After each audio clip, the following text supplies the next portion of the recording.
From the chapter photosynthesis, today we are going to study the crassulacean acid metabolism, which is also called as CAM pathway. This CAM pathway, it is carried out in plants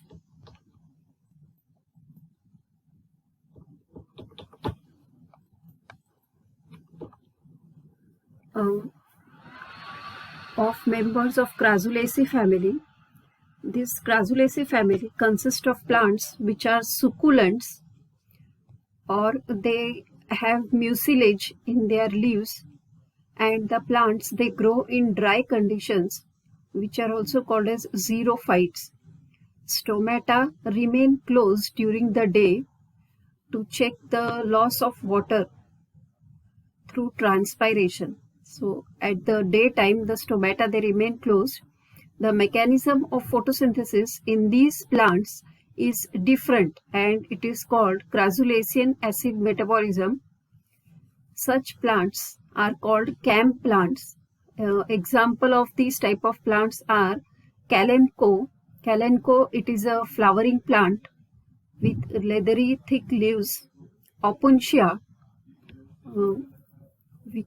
this is a cactus. We also called it as Nagfani.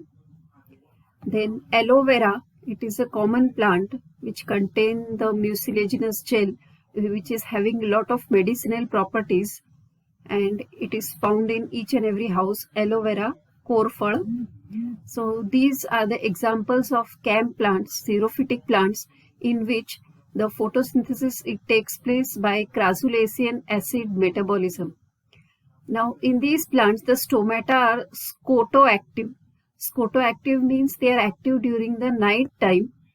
In the daytime, they remain closed, and they are active they open during the night time. Carbon dioxide is taken up during night when the stomata are open up by PEPA. So PEPA, it is a phosphoenol pyruvic acid which is collected in the leaves during night time. So PEPA, it is a 3-carbon compound acid which it reacts with carbon dioxide which enters the leaves through stomata during night time, and they form the 4-carbon compound oxaloacetic acid in presence of enzyme PEP carboxylase. So PEP carboxylase is the enzyme required for the conversion of PEPA into oxaloacetic acid. Now, oxaloacetic acid then gets reduced to malic acid in presence of enzyme malate dehydrogenase.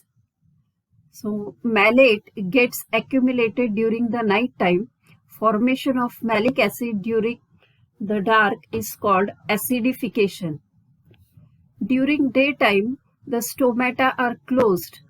Malate, which is collected in the vacuoles of the leaves, they undergo decarboxylation, that is removal of carbon dioxide gradually, and get converted into pyruvate. The carbon dioxide which is released from malate, it enters the C3 cycle or Calvin cycle, and sugar is produced, as we have already discussed in Calvin cycle, which starts from RUMP, ribulose monophosphate, and it forms the glucose, and glucose is converted into sugar. Now sugar, which subsequently gets converted into starch. So starch is collected during the daytime. During the night time, again the starch, it is converted into PEPA.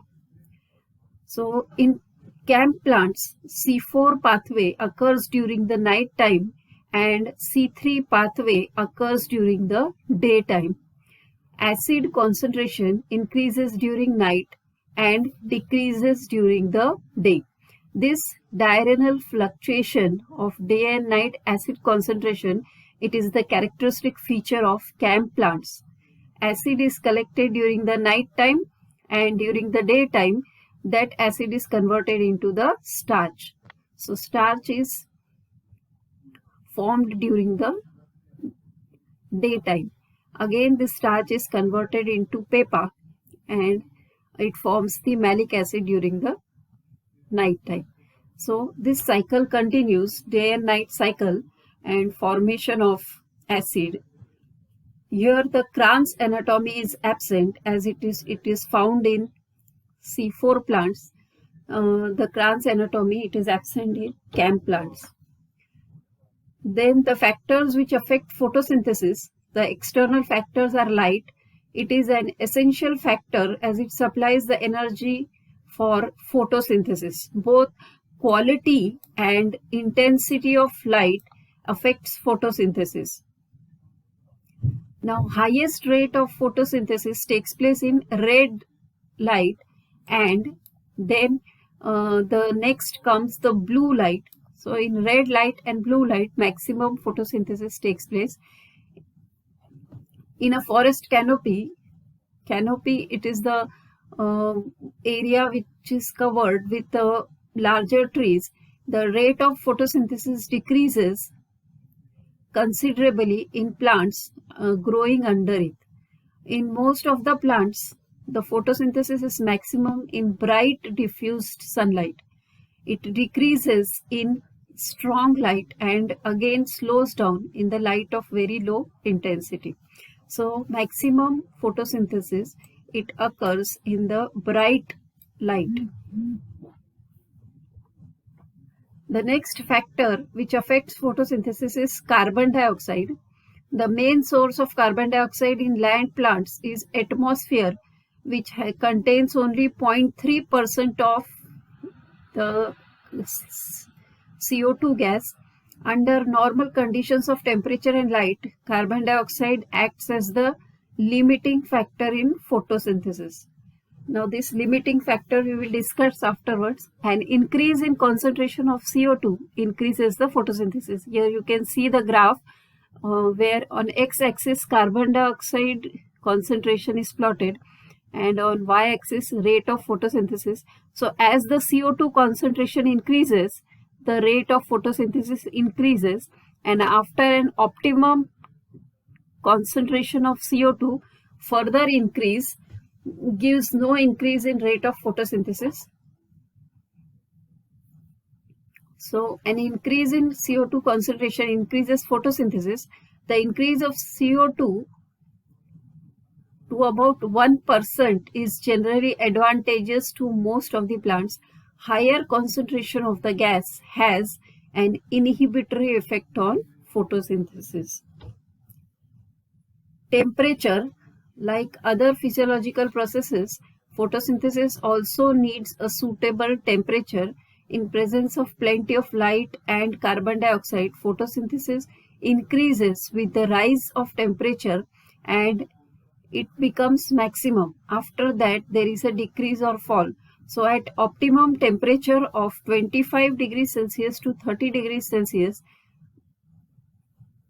the photosynthesis is the highest at the peak value from 25 to 30 degrees Celsius. Now in some plants like Opuntia, the photosynthesis also takes place at the highest temperature of 55 degrees Celsius. So at 55 degrees Celsius, it is highest. So this is known as the maximum temperature where the photosynthesis takes place. Now next factor is the water. Water being one of the raw material, it is also necessary for photosynthetic process. It is the increase in water content of leaf is corresponding to the increase in rate of photosynthesis. So water, it is not directly but indirectly involved in photosynthesis, as water, it causes stress by closure of stomata leading to low availability of carbon dioxide. It causes the loss of turgidity in leaves and wilting. Proper hydration of protoplasm is also affected if there is less water. Now the internal factors which affect photosynthesis, it is the presence of chlorophyll. It is essential for photosynthesis. Now the rate of photosynthesis is directly proportional. It is directly proportional to the quantity of chlorophyll present. Chlorophyll, it acts as a catalyst, biocatalyst, and a small quantity is enough to maintain the large bulk of reacting substances. Then the final factors which affect the photosynthesis is the sugar and its accumulation in the cells. As more sugar is accumulated, it slows down the rate of photosynthesis. The thickness of cuticle and epidermis of the leaf, the size and distribution of intercellular spaces, the distribution of stomata, and the development of chlorenchyma. Chlorenchyma, it is the cells which contain lot of chloroplasts, and other tissues affect the rate of photosynthesis. Now we have to study the Blackman's law of limiting factors. Now F.F. Blackman in 1905 proposed the law of limiting factor, which states that when a process is conditioned as to its rapidity by a number of separate factors, the rate of the process is controlled by the pace of the slowest factor. So here they are discussing about the process in which a lot of factors are required, like the process of photosynthesis. So when all the factors are at the optimum level, and if only one factor is at its lowest concentration, then that factor will work as the limiting factor for that process. Now the slowest factor is that factor which is present in lowest or minimum concentration in relation to the other factors. The law of limiting factor can be explained by taking two examples of carbon dioxide and light. For example, if optimum light and carbon dioxide is available and temperature is very low, then the rate of photosynthesis will be controlled by temperature, and there will be a steady state. Further increase in the rate is possible only if there is increase in carbon dioxide concentration. Rate will increase with the increase in carbon dioxide concentration, but again there will be a steady state, and further increase is possible only if there is availability of light increases. Now at this time, the factor which controls the rate is called as the limiting factor. Now the significance of photosynthesis. Now this anabolic process uses inorganic substances and produces food for all life directly or indirectly. So this process uses the carbon dioxide and water and produces carbohydrates, which are used as food material for all living animals. This process transforms solar energy into chemical energy. Light energy is converted into chemical energy. Then the released product oxygen is necessary not only for aerobic respiration in living organisms, but also used in forming protective ozone layer around the earth. So the oxygen is used in formation of ozone layer.